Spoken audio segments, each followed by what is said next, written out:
Puno ng luha at labis na pighati ang naging pag-alaala sa ika-14 na araw ng pagpanaw ni Rene Bobet Baterbonia matapos maghatid ng isang napaka-emosyonal na pahayag ang kanyang ina. Sa gitna ng kanyang panginginig at pangungulila, binalikan ng nagdadalamhating ina ang mga masasayang sandali noong nabubuhay pa ang anak, kung paano naghihiyawan, nagbubunyi o pumapala ang mga tao sa tuwing naglalaro ng basketball ang kanyang anak.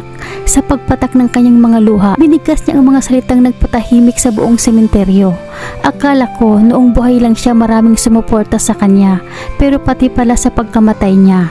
Hindi niya lubos akalain maging sa huling hantungan ay bubuhos ang ganito kalaking suporta at pagmamahal para sa kanyang anak. Ang 40-day memorial na ito ay dinaluhan hindi lamang ng mga ordinaryong mamamayan na nagmula pa sa malalayong lalawigan ng Luzon, Visayas at iba't ibang parte ng Mindanao, kundi maging ang mga kilalang personalidad. Isang malaking sorpresa at emosyonal na sandali ang biglang pagsulpot ng sikat na TV host na si Mariel Padilla kasama ang kapatid na si Baby Gandang Hari upang personal na dumamay at yakapin ang nagdadalamhating pamilya. Sa kabila ng matinding kalungkutan at madilim na yugto ng kanilang buhay, nag-iwan ng taos-pusong pasasalamat ang ina sa bawat taong naging sandalan at lakas nila upang patuloy na makabangon.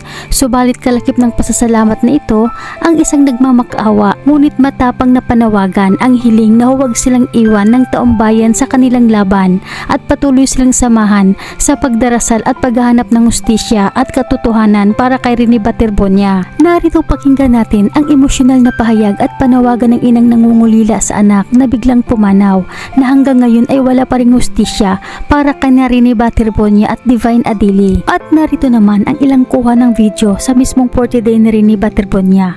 Kung titingnan, tila naging isang paraiso ang kanyang puntod sa dagsa ng mga nag-alay ng bulaklak.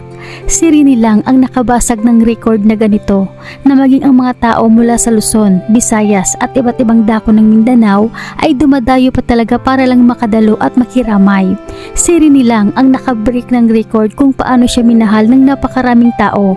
Sa unang pagkakataon, nasaksihan ng lahat ang isang libingan na nagmukhang paraiso dahil sa kapal ng mga bulaklak at tila naging isang tourist spot sa dami ng mga taong dumarating araw-araw upang magbigay pugay. Kaya naman ngayon, hindi lamang ang kanyang pamilya ang naghahanap ng katarungan, kundi maging ang bawat taong nagmamahal sa kanya ay sumisigaw na rin para sa hustisya.